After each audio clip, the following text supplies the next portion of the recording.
favor. Gracias, mis hermanos queridos, por este tiempo hermoso de adoración, ¿sí?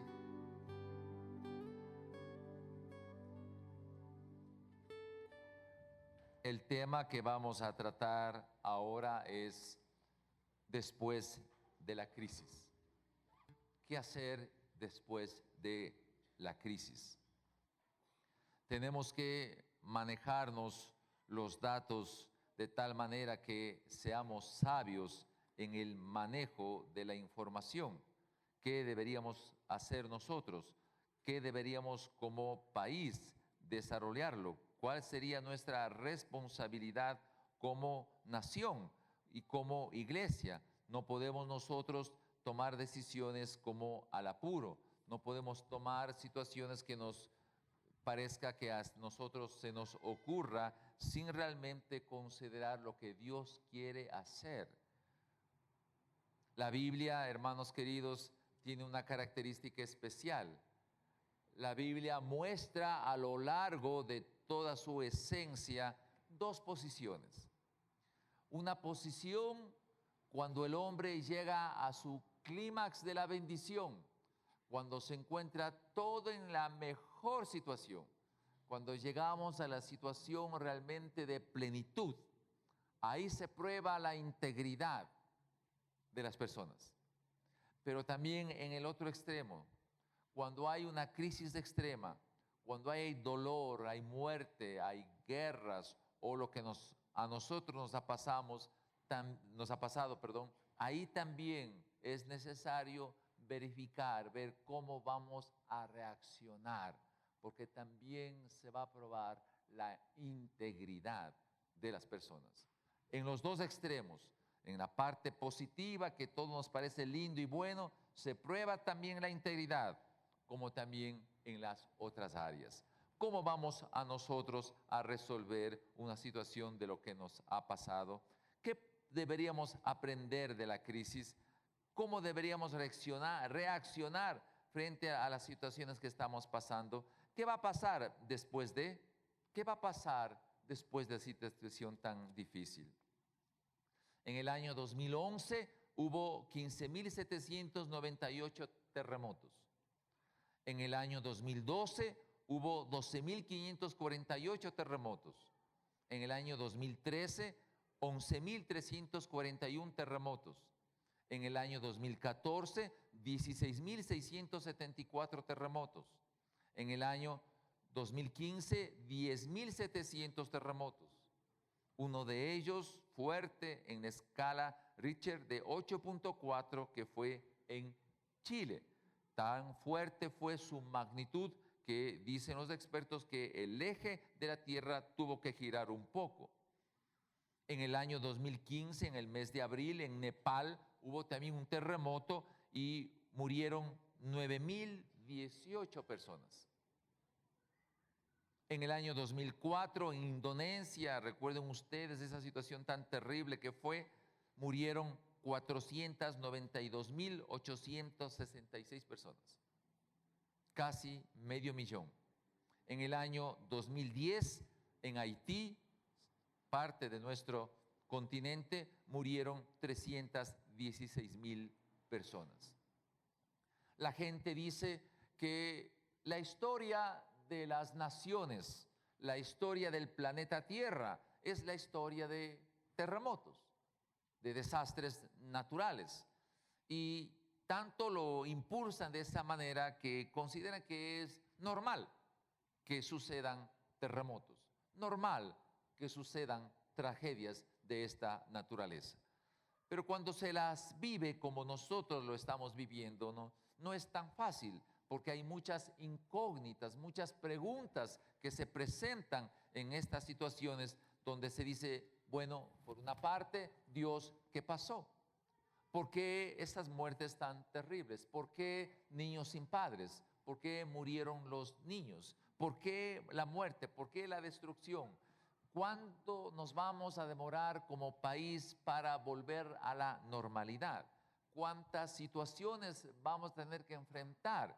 Y que creo que nosotros, responsablemente actuando, tenemos que ver en la Escritura qué nos dice la palabra de Dios frente a cómo reaccionar frente a una crisis y qué deberíamos hacer después de la crisis. La gente todavía está en shock, pero pasarán los días cuando vean una triste realidad, sin fuentes de trabajo, familiares muertos o desaparecidos, sin una infraestructura básica que pueda movilizar un poco la economía. Va a ser situaciones muy duras que vivan nuestra gente. Nosotros, de alguna manera, como se dijo, no nos pasó casi nada, pero más allácito está una situación de dolor. ¿Cómo realmente deberemos nosotros reaccionar? Y más aún, hay una cosa muy importante.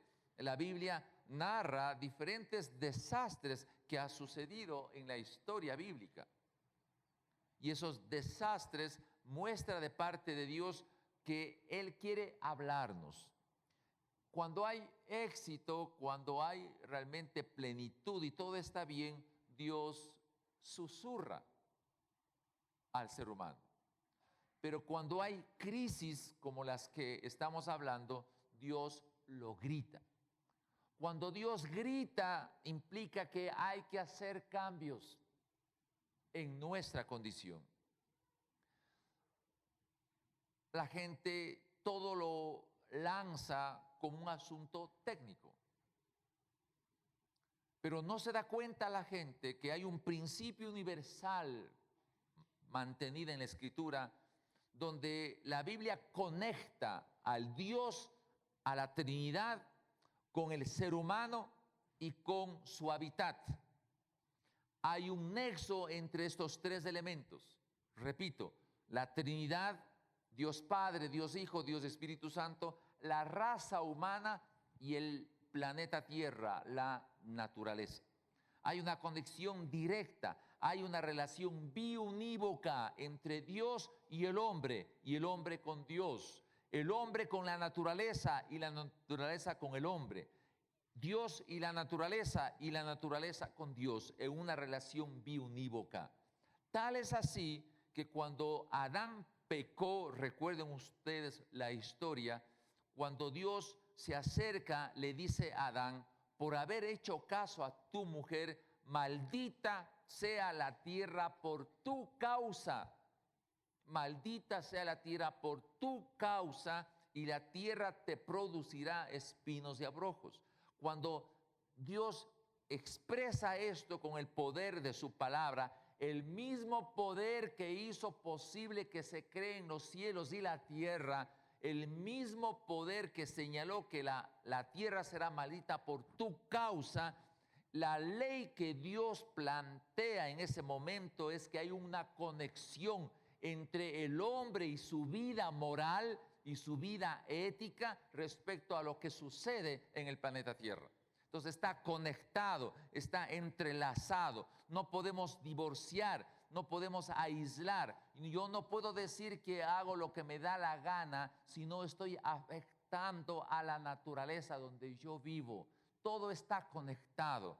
Entonces, cuando hay sucesos de esta naturaleza, Dios nos está llamando la atención para decirnos: oye, detente un rato, mira, te estoy gritando, te estoy hablando, te estoy diciendo que piensa lo que estás haciendo, toma una actitud de cambiar. Bajo este principio que la Biblia muestra, pidiéndole ayuda a Dios, se tomó el libro de Habacuc como modelo, como ejemplo de cómo Dios habla cuando hay crisis, de cómo Dios habla al hombre cuando hay crisis, de cómo el hombre debe conectarse con la situación de su medio ambiente. Es un libro maravilloso y Dios nos dé la guía para que en el Espíritu Santo, en este sermón, podamos mirar en resumen el libro de Habacuc. Favor, revisen sus Biblias, abran sus Biblias en el libro de Habacuc. Solamente que aquellos que tienen su teléfono, esperemos que no hagan chat, ¿no? Seamos un poco honestos, pero quisiera que la Biblia lo revisen en el lenguaje actual. Voy a leer el texto en el lenguaje actual. No voy a hacerle ni en MBI ni en Reina Valera, sino en la traducción del lenguaje actual, por ser un lenguaje un poco más explícito, muy claro de lo que se quiere decir, ¿sí? Entonces, si alguien tiene sus máquinas, por favor, cojan la Biblia en TLA, traducción en lenguaje actual, ¿sí? Muy bien, vamos a empezar. Hay un principio que la Biblia siempre muestra. Todo lo que le pasó a Israel en su viaje a través del desierto, el apóstol Pablo en 1 Corintios capítulo 10 le muestra, le enseña y le dice que estas cosas han sido escritas para que nosotros aprendamos. Por lo tanto, Dios quiere que nosotros aprendamos de lo que dice aquí, la palabra de Dios. Este es nuestro centro, nuestro principio. Y de lo que aquí se diga, entonces nosotros debemos tomar información y hacer los cambios que se lo requieren. Muy bien, veamos entonces en el libro de Habacuc. Voy a dar lectura. Primero hay que analizar la realidad. El profeta Habacuc, que vivió en los tiempos del profeta Sofonías, Jeremías, Nahum, plantea su mensaje de parte de Dios al libro de Judá, 620, 605 años antes de Cristo en ese lapso. El profeta Habacuc se dio cuenta de una realidad, y esto es muy importante. El hombre y la mujer de Dios perciben la realidad del entorno y se agita su alma, se agita su interior, porque sabe que no están haciéndose las cosas de acuerdo a lo que dice la Escritura. En los primeros 4 versículos muestra la angustia de este profeta que observaba, que miraba lo que estaba pasando en Judá y le reclama a Dios diciendo: ¿qué pasa? Que tú no haces nada con los problemas que vivimos como nación. Dice así la Escritura, leo Habacuc capítulo 1 del 1 al 4. Yo soy el profeta Habacuc. Dios me encargó dar este mensaje a su pueblo. Dios mío, a gritos te pido que me ayudes, pero tú no me escuchas. ¿Cuándo vas a hacerme caso? Te he rogado que acabes con la violencia, pero tú no haces nada. ¿Por qué me obligas a ver tanta violencia e injusticia? Por todas partes veo solo pleitos y peleas. Por todas partes veo solo violencia y destrucción. Nadie obedece tus mandamientos. Nadie es justo con nadie. Los malvados maltratan a los buenos. Y por todas partes hay injusticia. Es la expresión de un corazón sensible que miraba la realidad de Judá y le dice: ¿qué pasa, Dios? ¿Por qué no haces nada por esta situación tan dolorosa en que vive mi nación de Judá? Todo hombre y mujer de Dios debe ser sensible a la realidad. Recuerden que nosotros como iglesia, la iglesia El Batán, no es esta estructura que nosotros vemos. La iglesia El Batán es usted que se encuentra en su lugar de trabajo, que se encuentra en su hogar y en su familia. La iglesia El Batán es usted, y donde está la iglesia El Batán está usted. Y por lo que usted está en medio de una sociedad enferma y percibe los sistemas injustos, lo que Dios nos está mostrando aquí es esa labor que hacía Habacuc. Habacuc no mira un lugar específico, un templo, mira la realidad de una nación, el comportamiento de una nación, y se espanta y le dice al Señor: ¿qué pasa que tú no haces nada por esta situación que está viviendo el país? Dios le responde, como a veces sucede, ¿no?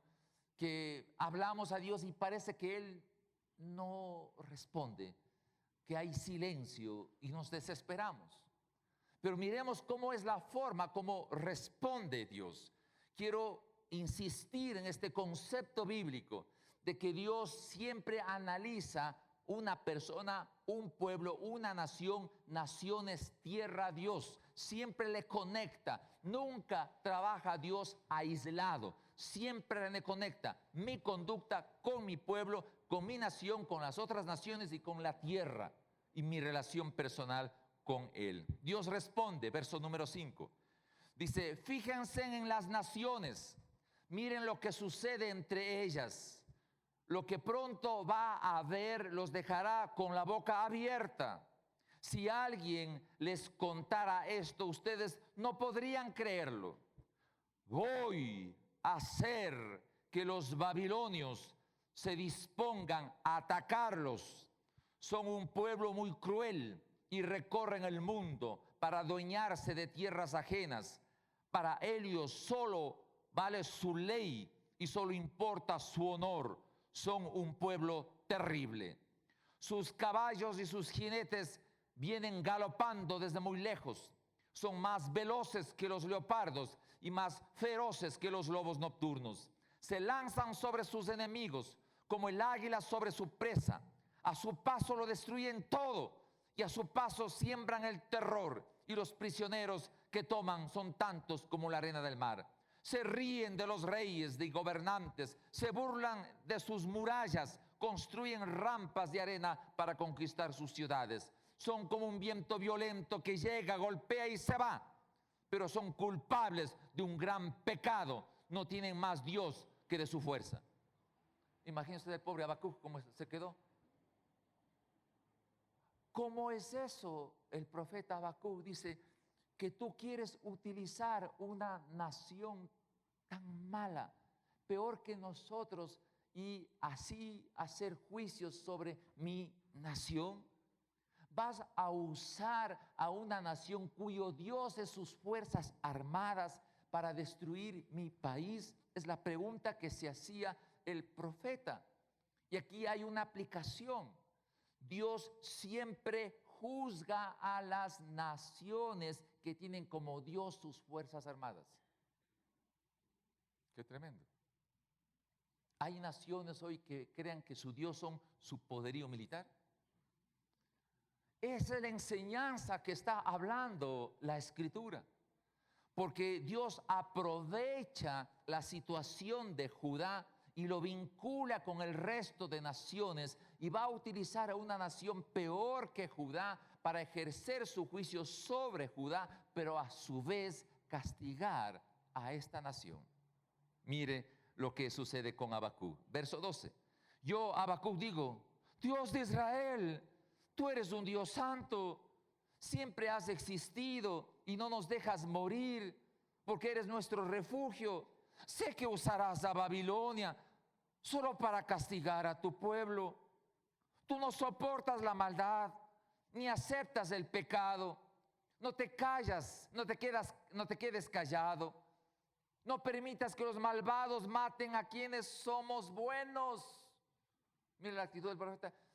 Pero al principio no decía que nosotros estamos mal. Y luego cambió el pobre profeta. Es que nosotros somos más buenitos que ellos. ¿Por qué vas a utilizar a los más malos que nosotros para ajusticiarnos a nosotros? Una reacción normal, que como seres humanos debemos también entenderlo. Verso 14. Tú nos tratas como si fuéramos simples peces del mar, como si fuéramos reptiles que no tienes quien los dirija. Por eso los babilonios nos atrapan fácilmente, como se atrapan los peces con el anzuelo o con la red. Eso les encanta. Por eso los babilonios han hecho de sus armas un dios y les rinden culto, y gracias a ellas se han hecho muy ricos. No permitas que los babilonios nos sigan matando sin compasión. ¿Cómo reaccionamos frente a la crisis? Frente a esta situación dura para el profeta, que examine y mira que este pueblo de Babilonia iba a arrasar la nación, su terruño. Dice: Señor, ¿por qué tiene que pasar esto? ¿Por qué tiene que suceder? El capítulo 2, verso 1 dice: ya te he presentado mi queja, ahora voy a estar muy atento, voy a esperar tu respuesta. Jamás Dios, dice la Escritura, que hará algo sin anticipar primero a sus profetas, a sus siervos los profetas, dice el libro de Amós. Dios observa, Dios mira la conducta nuestra. Cuando Dios se desplaza de una parte, dice una parte de la Escritura, que cuando Dios se desplaza, Él se mueve y derrite los montes como se derrite las velas con el fuego. Y el impacto del torrente de las aguas impacta la tierra y todo lo quiebra. Así es cuando se desplaza Dios.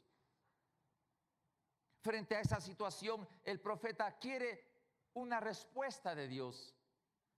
Que Dios como si revise la decisión tomada, revise lo que ha hecho ya sentencia de que Babilonia se aproxime, invada a Judá y lo destruya. Pero mire aquí lo que dice Dios. Aquí vamos a entender algo especial y el Espíritu Santo nos ayude a comprender este pensamiento.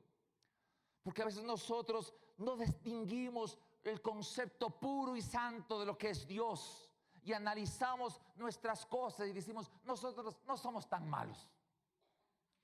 Más o menos nomás somos. Tan malos no somos. Pero hay un pensamiento especial que se ha dado en la situación del país. Ustedes escucharon la ley. Todos los centros nocturnos, todos los centros de diversión están cerrados. ¿Por qué? Algo hay ahí que hay que aprender de lo que estamos viviendo. Miren cómo le responde Dios. Vamos a ver algunos pensamientos fuertes, pero extremadamente hermosos, maravillosos, para que en medio de la crisis como nación que estamos viviendo, entendamos quién es Dios y qué es lo que Él nos está diciendo. Y Dios me respondió, dice, voy a darte a conocer lo que está por suceder. Escríbelo en unas tablas. Estoy leyendo el verso 2. Escribe en las tablas para que sea leído de corrido. Tardará un poco en cumplirse, pero tú no te desesperes. Aún no ha llegado la hora de que todo esto se cumpla, pero puedo asegurarte que se cumplirá sin falta. Cuando Dios toma una decisión, lo va a hacer aunque nos parezca a nosotros que se demora. Respóndenos, Señor, nuestra queja. Y parece ser que Dios no responde. Pero Dios nunca toma decisiones ni adelantadas ni atrasadas. Siempre llega al punto, en el momento exacto y preciso. Habacuc se pone un poco en alerta.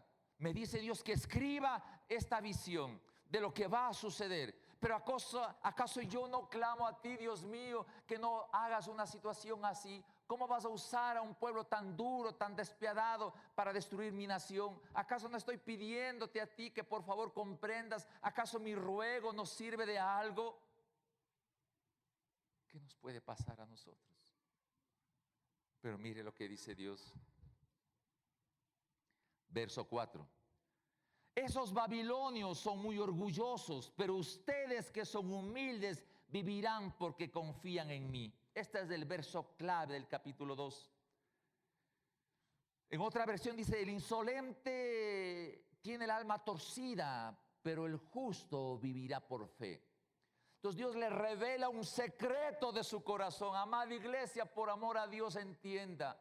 Le revela el secreto de su corazón. Señala y dice, los babilonios son orgullosos. Los babilonios son insolentes y no tienen el alma recta, tienen el alma torcida. Pero el justo vivirá por la fe. Entonces, aquí hay dos pensamientos vitales. Primero, Dios siempre castigará al arrogante, al orgulloso, porque el orgulloso no tiene el alma recta. Pero nosotros, su iglesia, se entiende que no somos arrogantes, somos humildes. Dice el texto, ustedes que son humildes, aprendan a vivir en fe, confíen en mí, que yo les voy a cubrir, que yo les voy a proteger, yo estoy contigo, les voy a defender como poderoso gigante, dice el Señor. Entendamos eso. Anoche en el culto, una hermana comentaba con su esposo que tuvieron el sábado anterior, en pleno terremoto, tuvieron un retiro de un grupo de niños, de 60 niños allá en Manta, en Los Cerros, en una fundación Los Cerros.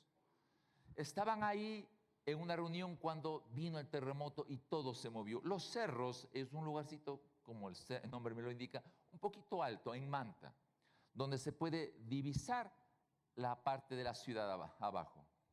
Ella dice: pastor, yo pude percibir el desastre que estaba pasando allá, pero a nosotros no nos pasó absolutamente nada. Fue exactamente, dice ella, como en el tiempo de los egipcios, cuando había el desastre en Egipto, a nosotros nos cubrió. Estábamos en Josén, dijo ella. Qué maravilloso, Dios mío, este es nuestro Dios que nosotros tenemos. Pero hay algo más, y repito este versículo: el insolente no tiene el alma recta, pero el justo vivirá por su fe. Aquí viene la parte central. La crisis en que vivimos tiene que mostrarse la confianza que nosotros tenemos en Dios, en medio de la crisis, en medio de la situación adversa. Por eso, hermanos queridos, les ruego, les suplico, entremos en ayuno, entremos en oración estas 6 semanas. Hagamos ese espacio para que Dios se revele, para que Dios nos muestre lo que tenemos que hacer en ese lugar, para que todas las ofrendas recibidas se encaminen en el lugar que Dios quiere que se use para la gloria de su nombre.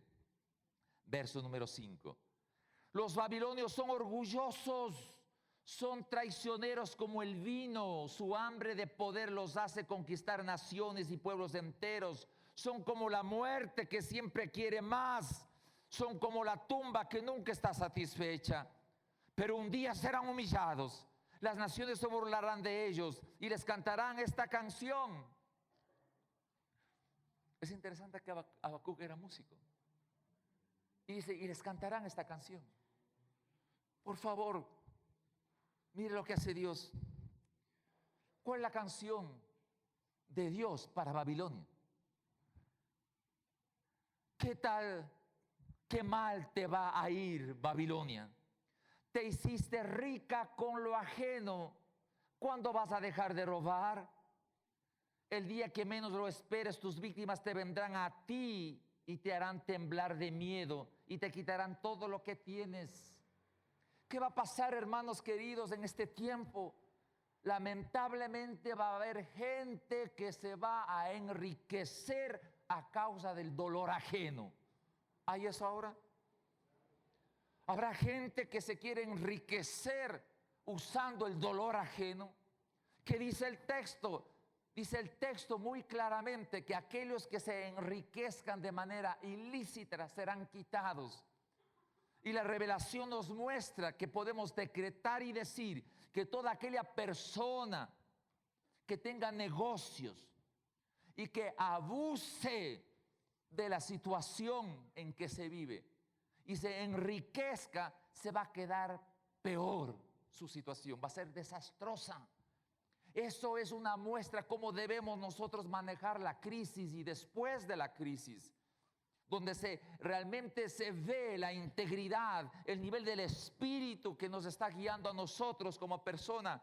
Hoy es el momento, hermanos, hombres de negocio, hombres que trabajan, por favor, nunca intenten abusar de la situación del otro para aprovechar y tener mejores ganancias.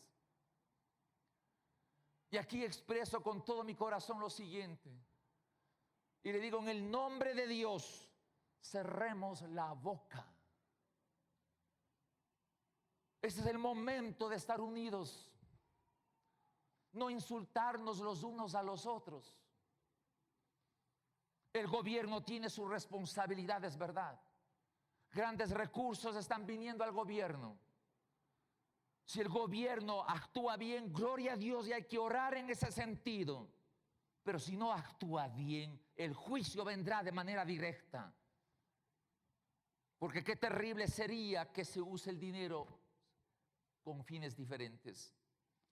Pero este es el momento de unirnos. Si yo como padre de familia, mi esposa, mis hijos, a veces pasamos situaciones duras, qué triste sería que cada hijo o nieto venga y se lance contra mí, contra el padre de familia, en medio de la crisis, en medio de las situaciones adversas. Si estamos queriendo detener la pared que se está queriendo ir a un lado o caerse, que empiece la rebelión, la algarabía. Eso es terrible que eso no suceda, hermano querido. Mantengamos la solidaridad espiritual. Es muy importante para bien de todos. Porque dice el texto, si hay gente que se enriquece, fíjese lo que dice el texto. Tú les robaste a muchas naciones, pero otras naciones te robarán a ti. Así pagarás por tus crímenes. El crimen es crimen cuando se aprovecha del dolor ajeno. Es un crimen cuando se aprovecha del dolor ajeno. ¿Qué es importante esto? Movilicémonos, sí. Vamos a hacer el trabajo que Dios nos va a guiar. Hermanos queridos, unámonos. Vamos en oración, en ayuno, buscar el rostro de Dios para que nos indique dónde, cuándo y qué hacer con los recursos que el Señor nos dé. Pero jamás hacer de aprovecharnos y enriquecernos dada la condición que vive nuestro país. Qué mal te va a ir Babilonia, y si hiciste ricos a los tuyos mediante el robo y el engaño. Creíste que así los librarías de caer en la desgracia. Verso 10. Pero lo único que hiciste fue ponerlos en vergüenza. Quisiste acabar con muchos pueblos y tú misma te hiciste daño. Y tú misma te hiciste daño. Deja que la maldad destruya a los malvados, dice el Salmo 34. Tú mismo te hiciste daño. Si yo me aprovecho de la situación en mi beneficio personal, yo mismo me hago daño. Eso está diciendo la palabra. Escucha, profeta Habacuc. El que se aprovecha para hacer daño, él mismo se hace daño. Eso es lo que le está dando ejemplo al profeta Habacuc. Nunca que hay que aprovecharse de otros para enriquecerse, porque él mismo se hace daño. Cobren profesionales lo que deben cobrar. Hombres y mujeres de negocio, vendan al precio que deben vender. Nunca se aprovechen, porque ustedes mismos se están haciendo daño. Quiero decir claro y directamente, es mi responsabilidad frente a Dios.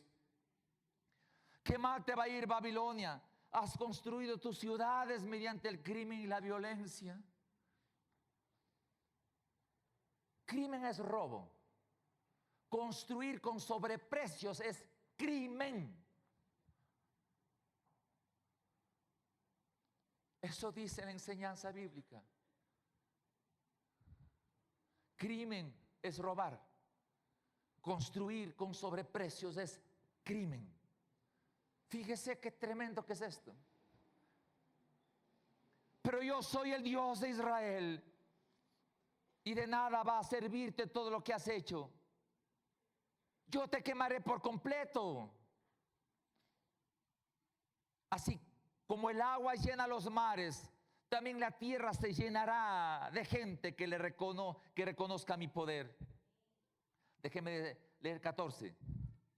Has hecho a los hombres como peces. Perdón, 2:14. ¿Dónde estáis? Porque así como las aguas cubren los mares, así también se llenará la tierra del conocimiento de la gloria del Señor. Declaro en el nombre del Señor que el conocimiento de la gloria del Señor es su justicia. Y la gente conocerá la gloria del Señor a través de su justicia. Estos hermanos, estamos en los momentos muy especiales que está viviendo el país. En medio de las situaciones que estamos viviendo, sí hay esperanza. Verso del 18. ¿Qué mal te va a ir, Babilonia? ¿Cómo puedes confiar en dioses falsos? Ojo con esto, por favor, quiero repetirlo. A ver, hermanos. Para la gloria de Dios, lo que se va a decir es palabra, es por el Espíritu. Anhelo que se entienda el rema, no solamente el logos, sino el rema. ¿Qué mal te va a ir, Babilonia? ¿Cómo puedes confiar en dioses falsos? ¿Cómo puedes pedirles que te ayuden a tus ídolos de madera? Son figuras de piedra que tú misma te has hecho, pero que no valen nada. Son simples figuras de metal recubiertas de oro y de plata que no son capaces ni de hablar. Simplemente no tienen vida. Pero yo estoy aquí en mi santo templo y ante mí debe callar toda la tierra, dice el Señor. Hermano, yo voy a irme al santito tal y ponerle velitas para que Dios me libre de la desgracia. Está diciendo. Eso hacía Babilonia. Y viene el juicio. Por favor, Dios es espíritu y verdad. Y se requiere que se le adore a Él en espíritu y en verdad. Pero vamos a ver aquí algo importantísimo. Los juicios de Dios deben traer a nosotros cambio de actitud. Y ser humildes frente a Dios. No importa la crisis. Si hubo una enfermedad, un cáncer, lo que sea en mi familia y me tocó, si hubo desgracias que pasen en la familia, Dios me está hablando a mi corazón y yo debo tomar una decisión humilde de revisar lo que yo estoy haciendo y cambiar de actitud. Y cambiar de actitud. El capítulo 3 es glorioso porque muestra realmente lo que es la gloria de Dios. No voy a leer el verso 2 que le voy a poner por didáctica nada más después. Mire lo que se exclama de la gloria de Dios. Verso 3. Tú eres nuestro santo Dios, vienes de la región de Temán, vienes del monte de Param. Tu grandeza ilumina los cielos, la tierra entera te alaba.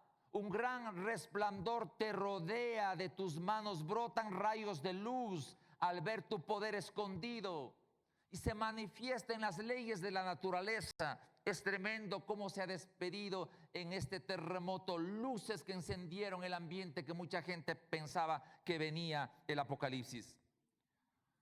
Pero verso número 5, a ver, siéntense bien, por favor, ¿no? Verso número 5. Verso número 5.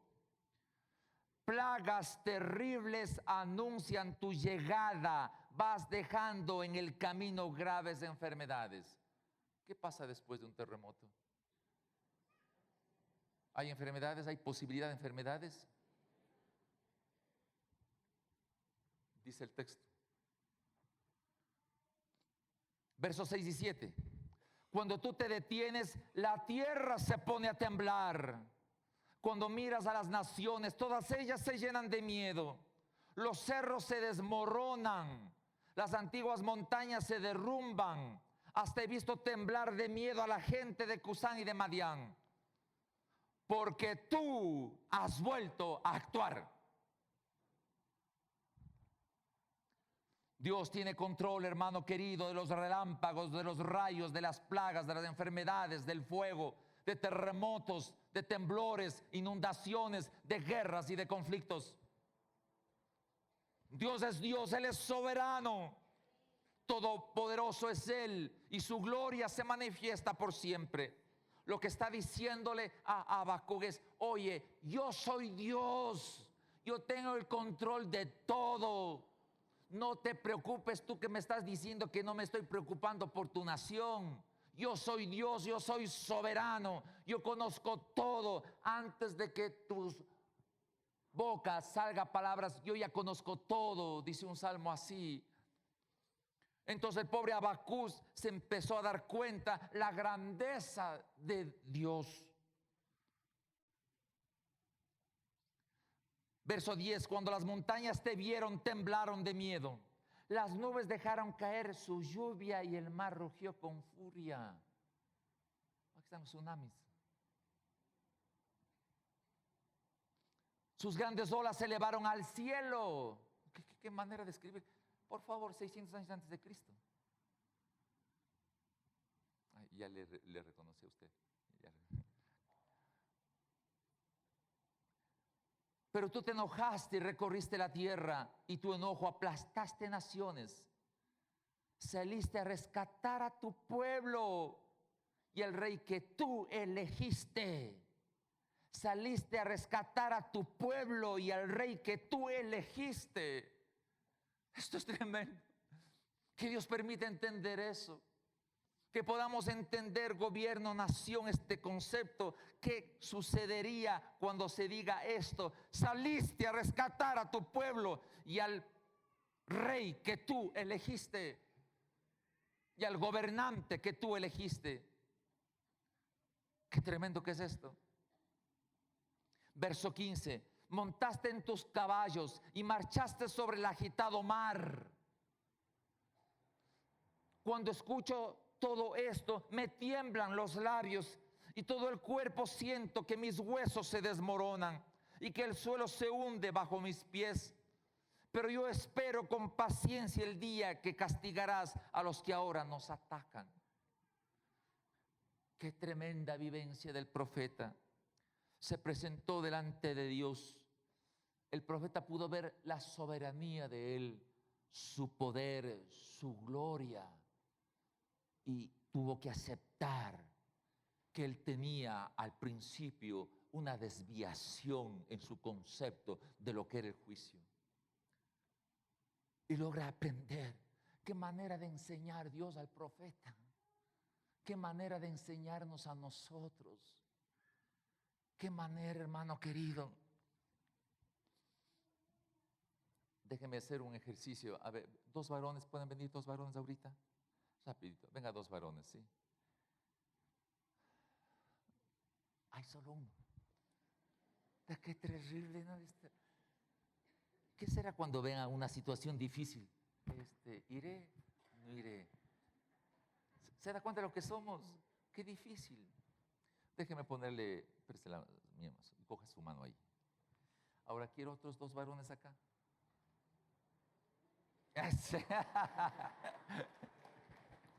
Venga, Pablo. ¿Qué puede enseñar? Nosotros estamos en red neurálgica. Yo voy a poner este caso como centro. Y usted, en mi caso, en el lugar donde usted está. Yo no estoy aislado. Hay una conexión hacia mi derecha y hay una conexión hacia mi izquierda. Lo que yo haga, mire qué está pasando. Pasa al resto. Lo que ellos hagan, se altera el resto. Todos somos así. ¿Nota? Todos estamos en red. Nadie está aislado. Espero que se haya aprendido esto, ¿sí? Eso implica que lo que yo haga o deje de hacer va a afectarle al otro. ¿Cuánta bendición podemos hacer la iglesia del Batán cuando nos vayamos allá en misión? Vamos a afectar la estructura de esa red. Vamos a afectar la estructura de esa red. Todos estamos en red. Todos estamos conectados el uno con el otro. Nadie está aislado. En medio de esa situación, el profeta llega a darse cuenta que no es seguridad lo que tiene a su alrededor, que no está seguro porque tenga algo que comer, que no tiene seguridad porque tenga un lugar donde vivir, que la seguridad está en otro nivel. El Espíritu Santo le revela al profeta dónde debe estar realmente la seguridad. ¿dónde debe estar la seguridad? Verso 17. Aunque no den higos las higueras, ni den uvas las viñas, ni aceite los olivos, aunque no haya en nuestros campos nada que cosechar, aunque no tengamos vacas ni ovejas, siempre te alabaré con alegría, porque tú eres mi Salvador, dice el Señor.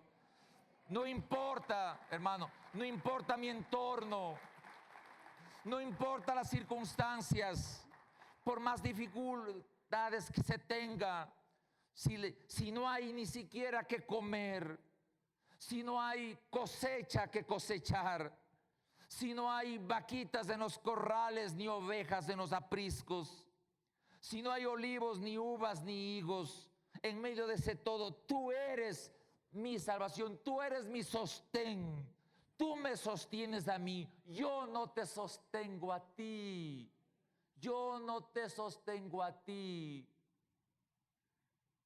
Verso 19, Dios mío, y aquí hay dos cosas fundamentales. Dios mío, tú me das fuerzas, me das rapidez de un venado y me pones en lugares altos. Esta versión acá me dice lo siguiente: el Señor omnipotente es mi fuerza. Primera regla. En medio de la crisis, en medio de las dificultades, Jehová Dios es nuestra fuerza y nuestra fortaleza. No es que vamos a seguir y venceremos, triunfaremos porque somos buenos y unidos. Triunfaremos, venceremos porque Dios es nuestra fuerza. Es reconocerle que Él es Dios y que nosotros no somos dioses. Segundo, mire lo que dice el texto: me da a mis pies la ligereza de una gacela. En la crisis hay que ser rápidos. Por eso miren el ejemplo. Vengan dos varones. Hasta eso, ¿cuántos segundos pasaron? 10 segundos. Un terremoto de grado 10 destruiría ya el país hasta que se decida a venir. Hay que ser ligeros. El Señor me da la ligereza de la gacela. Hay que ser ligeros para resolver la crisis. No hay que dejar eso. ¿Haré o no haré? ¿Conseguiré cosas o no conseguiré? No, hay que ser ligeros como la gacela.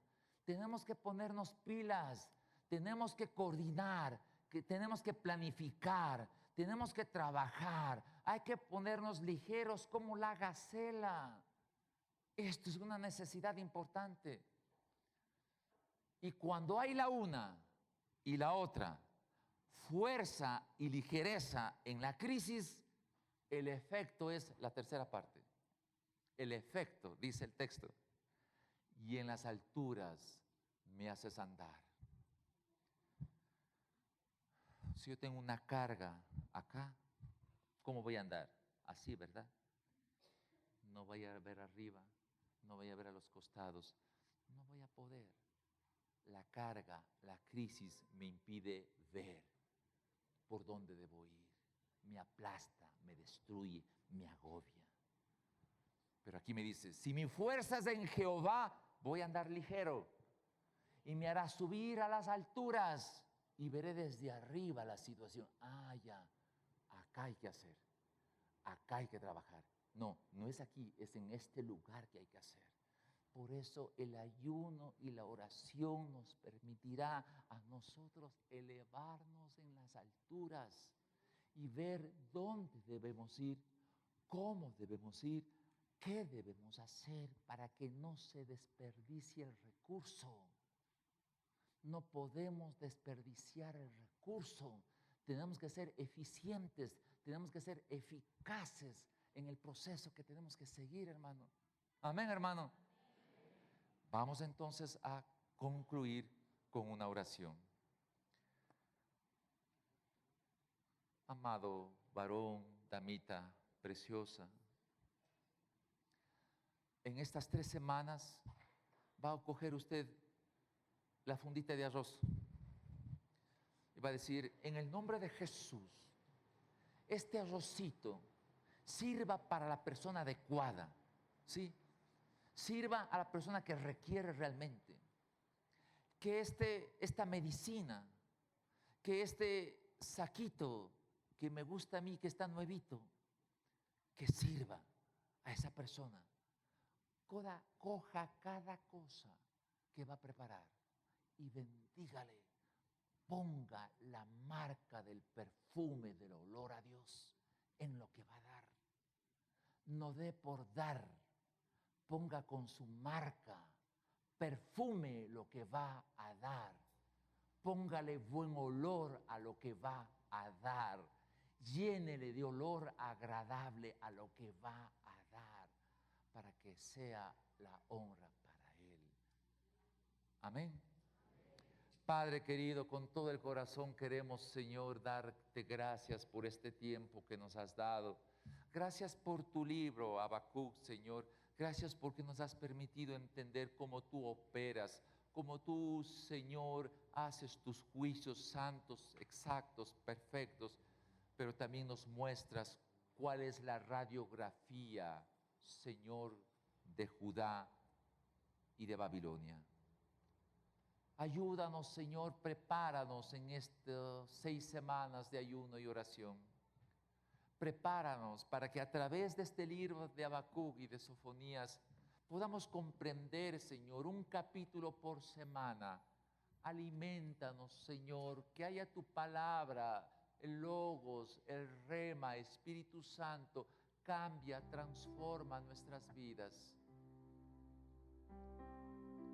para que podamos percibir tu voluntad y no sea situaciones que hagamos en nuestra propia voluntad. Háblanos, Señor. Ayúdanos a orar. Permite que este viernes de la vigilia, Señor, haya una presencia soberana tuya en medio nuestro. Señor, tú dices en tu palabra que lo que hagamos en bien de otros van a multiplicarse por 100. Pero no lo queremos hacer porque recibamos ese factor multiplicador, sino por amor. Sino por amor. Danos, Señor, amor para hacer lo que vamos a hacer. Danos amor, danos sabiduría, danos inteligencia, danos compromiso. Levanta a los médicos que van a ir, Señor. Levanta, Señor, los mensajeros de tu palabra que van a ir. Levanta a los arquitectos, los ingenieros que van a ir. Ayúdanos a potabilizar el agua, con lo que tú nos enseñaste con esta persona que vino y fue a San Diego. Ayúdanos a ser coherentes con lo que hemos aprendido. Y sobre todo, Señor, ayúdanos a ser humildes para mirar, examinar lo que debemos nosotros cambiar. El cambio que debemos hacer. Aviva la obra de tus manos, oh Señor. Hazlo florecer. Haz de nuevo las grandes cosas que has hecho tú en la historia. Aviva la obra de tus manos en tu iglesia, el Batán. Dale esplendor para la gloria de tu nombre. Pero en tu ira, ten misericordia. Ten misericordia, Señor. Pero vuelve a hacer cosas grandes. Únenos como iglesia, el Batán. Hombres, mujeres, adultos, jóvenes, niños. Todos un mismo sentir, un mismo pensamiento, una misma alma. Todo permite que hagamos sin vanagloria, sin vanidades, sin egoísmos, con humildad, buscando el bien común. Porque nos has dado una herencia indestructible, una herencia inmarchitable, una herencia incontaminada, para que en medio de las pruebas y de las dificultades que estamos, nos podamos movilizar ligeros como la gacela. Y ayúdanos a caminar en las alturas, oh Jehová. Ayúdanos a caminar en las alturas. Toma la vida de cada varón de esta tu iglesia, de cada damita, de cada varón. Y Señor, abrázanos. Queremos cambiar. Queremos cambiar. Examínanos, oh Dios. Pruébanos. Mira si hay en nosotros caminos de perversidad. Guíanos por el sendero eterno.